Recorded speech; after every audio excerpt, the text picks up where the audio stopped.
বেনি মাধব, বেনি মাধব, তোমার বাড়ি যাব।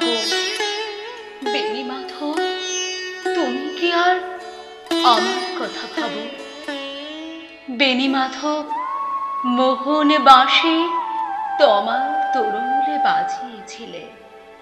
আমি তখন মালতী স্কুলে ডেস্কে বসে অঙ্ক করি।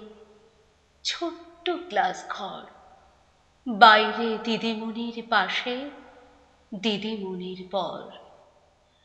আমি তখন নবম শ্রেণী, আমি তখন শাড়ি। আলাপ হলো বেনি মাধব সুলেখাদের বাড়ি। বেনি মাধব, বেনি মাধব লেখাপড়ায় ভালো। শহর থেকে বেড়াতে এলে আমার রং কালো। তোমায় দেখে এক দৌড়ে পালিয়ে গেছি ঘরে। বেনি মাধব, আমার বাবা দোকানে কাজ করে। কুঞ্জে অলি গুঞ্জে তবু ফুটেছে মঞ্জরি। সন্ধেবেলা পড়তে বসে অঙ্কে ভুল করি। আমি তখন নবম শ্রেণী, আমি তখন 16। ব্রিজের ধারে বেনি মাধব লুকিয়ে দেখা হলো।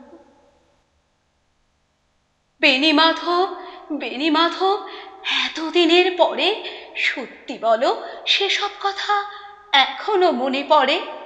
সেসব কথা বলেছ তুমি তোমার প্রেমিকাকে? আমি কেবল একটি দিন তোমার পাশে তাকে দেখেছিলেন।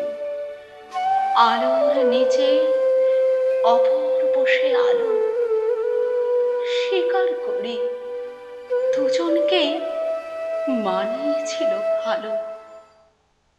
চুড়িয়ে দিল চোখ আমার, পুড়িয়ে দিল চোখ। বাড়িতে এসে বলেছিলাম ওদের ভালো হোক। রাতে এখন ঘুমোতে যাই একতলার ঘরে। মেঝের ওপরে বিছানা পাতা, জ্যোৎস্না এসে পড়ে। আমার পরে জীবন ছিল চোরাপথের বাঁকে মিলিয়ে গেছে। জানি না আজ কার সঙ্গে থাকে। আজ জুটেছে, কাল কি হবে, কালের ঘরে শনি। আমি এখন এই পাড়ায় সেলাই দিদিমণি। তবু আগুন বেনি মাধব, আগুন জ্বলে কই। কেমন হবে আমিও যদি নষ্ট মেয়ে হই? বেনি মাধব, বেনি মাধব, তোমার বাড়ি যাব। বেনি মাধব, বেনি মাধব, তোমার বাড়ি যাব।